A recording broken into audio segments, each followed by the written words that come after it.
HardRockChick, and I'm the rock blogger for Grammy.com here at the MusiCares Map Fund Benefits. Can you tell me what the last thing you read, saw, went to, listened to that got your wheels spinning that inspired you? It's a good thing, right? Wow, good question. It's good that they know the music. I'm reading right now. This is kind of dorky. I'm reading Time Machine right now. Thank you so much. It's a book I just started. It was like a classic. I'm trying to go through all my classics, and I guess that's my inspiration. Right now. I was just watching Danny Way, who's a professional skateboarder, also on the Tony Alva tip. He's just put out a documentary called "Waiting for Lightning." So that's always inspiring for us to see, and he's a friend of ours, so that's cool. Yeah. We were just listening to the Velvet Underground at the backstage, and it's just a personal favorite. Is that like a traditional pre-show music for you? I guess I'm gonna start that now because it seems like it's working. It makes everybody feel in a good mood. Oh, that's a good question. Well, it's pretty easy. I saw the Stones last week, so Yeah. And I was lucky enough to tour with them back in the 90s with Blind Melon, and so it's just, after all these years, cool to see them again and still killing it. I saw them too. It blew my mind. Yeah. I mean, it blew my mind. I was so inspired. And those songs changed my life. So to sit there and hear those songs, it really, it almost chokes me up because, that's the reason why I play guitar and stuff. So just to sit and hear 23 songs that changed my life is pretty epic. And they're all hits. And it's every one, man. I mean, it kind of made me mad at some point. I'm like, how did you guys do that? How did you write so many good ones, man? The trip. Well, I actually reached out on Facebook 5 days ago because I'm constantly doing that, saying, if anybody's out there struggling with addiction, I'm available to be your sober friend. That's great. And they come, And a guy, he's a musician. He was in Nashville, and this just happened, and I got him in touch with MusiCares, and he was in a rehab that day.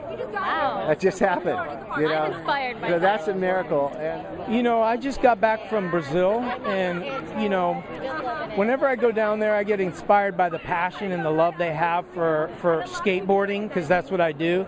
But just the culture and how food is a huge part of it, and that skateboarding is kind of like their passion. It's not the money, it's not the fame, it's more like we just love to do this. And even in music, when I think of music, I was just hanging out with Ben Harper, and to see his passion for music, and he's not so consumed with the okay, where am I going, what am I doing, what's my schedule like. He's like, no, I love to play music. And I'm like, that right there is inspiring. That's what keeps me wanting to learn, wanting to grow, not make money, not to go to another place, but to learn. And then when I go places, I got something more to give. And so for me, that's what inspires me, is that freshness and that, always growing, always maturing. Oh, well, that's an interesting question. I do a bit of travel for the Academy. The Latin Academy recently had its board of directors meeting in the Dominican Republic, and I've never been there, so it's a beautiful, inspiring place. I happen to like being outdoors in nature, so that was a good one. I get to go to Mexico for holiday from time to time, so that's quite beautiful. And tomorrow I'm headed to China, working on a project for the Academy that we've been working on for several years, and that's an amazing experience, both in terms of culture and the size of the country and the scope of everything that's going on is quite extraordinary. Star Trek, the new Star Trek movie.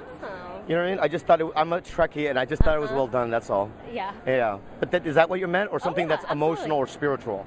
That's totally fine. I pray every night, and God reveals Himself to me. There you go. I saw this great magician comic named Justin. Well, I'm not good with anybody's last names today, but his name is Justin. He's going to be at the Nerd Melt next Thursday. Oh, I live right down the street from that. Well, he has a whole night for him. So, and he was just such a trip. To see anything different, or to see something I have never seen before, is rare, and this guy did. He did this whole routine where he asked Siri, the iPhone woman, to help him create a new magic trick. And then I don't know how, but Siri talks back and helps him create this trick, and you're like, what is happening here? And then a real trick happens. Wow. It's pretty cool. I was just in Baja, California, down in the middle of, there's a little town called San Juanico, and I took my acoustic bass with me so that I would be prepared for this event, but I was down there surfing, and we're surfing a wave that there's 3 points, and it breaks for like an average of 200 to 400 yards long. And it's just inspirational because I love surfing so much, but the thing is that you have some time to really think and kind of clear your head. And it prepared me for this event, coming here and being in the middle of the media and being, in a club and like in the middle of my city in Los Angeles. And I think when it gives you some time to just kind of free yourself up, especially with surfing, because to me it has there's a spiritual connection that's priceless, and I really get that not only from nature, but knowing that the creation that we're involved in on a one-on-one basis is that we get closer to something that's much bigger than ourselves. So I feel like my batteries are charged for this event, and I'm really looking forward to performing. It's spontaneous. It's something that doesn't have to be perfect. We're just going for having fun and making progress. It's a great way to look at it. And the surf trip really prepared me for that. And I think that if you ever get a chance to go down there and travel down in Baja and experience kind of like the beauty of nature, there's definitely a connection to God down there. What's the coolest thing that a fan has ever done for you? Wow. What have you inspired someone to do? It sounds so loaded.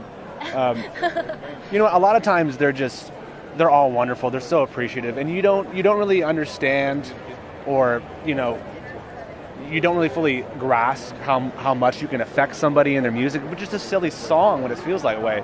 And getting the gratification from a fan who's like in China or Canada or all these other places, they love us, and it makes us fuel to keep going, and that's the best gift that they can give us, by far. Well, a few times when I played here in Southern California and stuff, people have been driving from Mexico and driving from other countries to come and see the show, and that's brought tears to my eyes, literally. That's amazing. People want to go to those lengths. Well, I get emails and Facebook notes and stuff from people saying that you changed their life, or they got sober because they saw the struggles that Shannon had. And so that stuff touches me the most. It really does. It really takes me back and makes me proud that we can help somebody, or somebody might turn their life around because they saw what happened with Shannon. And so that's the stuff that really affects me the most, for sure. We were just on this cruise, and we had a gal that was actually injured. She had an injury from a fire, and she said her favorite song was Save Your Love. So we had her come on stage and sing the song with us, and it was a very touching moment. And 4,000 people knew about her injury, and she was out on this cruise, and so that was a beautiful thing to see. Well, one thing I've been noticing is that a lot of people have been watching my movie on Netflix. It's called Rising Sun, and every day I've been getting emails or Facebook, Instagram, Twitter, all those social medias where they're telling me they're watching this movie, and they don't even know, haven't even heard of me, but yet it's inspiring them to, whether it's to stay sober, to not drink anymore, to go to church, to read a Bible, that people have never even thought about that. And so I get on a daily basis, I love my little Twitter account, and on a daily basis I get a lot of people acknowledging me for doing Dancing with the Stars, because I'm not a dancer, and I did it sober, and